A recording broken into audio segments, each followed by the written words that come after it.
Merasa paling benar itu ada dua kondisi.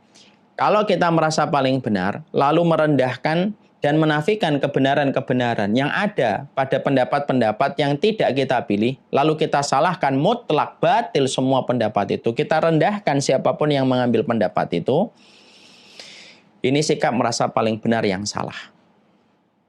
Lalu dia langsung tutup telinga, tutup mata dari semua dalil-dalil yang disampaikan orang lain yang tidak sama pendapatnya dengan dalil yang dia ambil. Pokoknya tutup mata. Ngomong, dihujat, vonis, tutup mata, tutup telinga. Vonis, tutup mata, tutup telinga. Hanya mau dalilnya yang didengar, tapi tidak mau mendengarkan dalil orang lain. Dan semacam ini, kalau saya pernah melakukan, saya mohon maaf. Tapi itu bukan pilihan yang benar semacam itu. Fatal itu kalau kayak gitu. Ya. Ada yang kedua, merasa paling benar. Merasa paling benar itu adalah karena dalil yang dia pilih memang betul-betul pada saat itu yang paling benar di antara semua pendapat yang lainnya, tanpa menafikan pendapat-pendapat yang lainnya. Dia mau dengerin dalil yang lainnya, dia hormatin. Kamu mengambil pendapat yang mana? Saya mengambil pendapat ini. Oh ya sudah.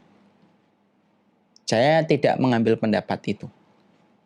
Tapi kemudian dia tidak membatalkan mutlak pendapat yang berbeda dengan pendapat dia. Dia tetap menghormatinya selama dalam koridor perbedaan itu memang ada dalam hasanah para ulama ahlul ilmi terdahulu. Maka kemudian saya pinginnya yang kedua. Saya merasa paling benar dengan apa yang saya hari ini pilih. Tanpa menutup kemungkinan mungkin berubah ketika mendapati pendapat yang lebih kuat di masa mendatang. Tapi ketika saya merasa paling benar pendapat yang saya pilih, bukan berarti saya menafikan kebenaran dari pihak yang lainnya. Bukan saya berarti menafikan penghormatan saya kepada orang yang tidak sama mengambil pendapatnya dengan saya. Bukan berarti saya menafikan bagaimana takzim saya kepada orang yang beriman walaupun pendapatnya tidak sama dengan saya. Itu yang saya pilih. Ya jamaah pingin yang mana? Ada yang memilih pokoknya paling benar semuanya salah mutlak divonis. Ada yang memilih semacam itu biasanya akan berkumpul dengan yang semacam itu. Ya, ada yang memang nikmatin kayak gitu. Buat akun, buat perkumpulan majelis taklim, komunitas, sifatnya hanya untuk sibuk memvonis orang lain. Di balik kajian-kajian yang diadakan. Ada yang semacam itu. Ya enggak apa-apa, tinggal nanti harus siap konsekuensinya. Pilihan itu selalu ada konsekuensinya. Ada yang kedua, yang mereka ketika mendapati sesuatu, maka kemudian mereka ketika itu mereka menghormati. Dan selalu saya berkata, salah memaklumi lebih baik daripada salah memvonis. Kita merasa paling benar. Karena apa?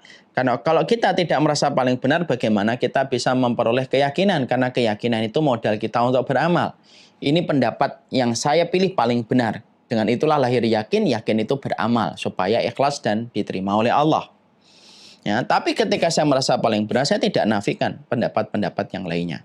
Makanya persis sebagaimana perkataan indah Imam Syafi'i. Imam Syafi'i itu berkata, qauli shawab yahtamilul khata', qauluka khata' yahtamilus shawab.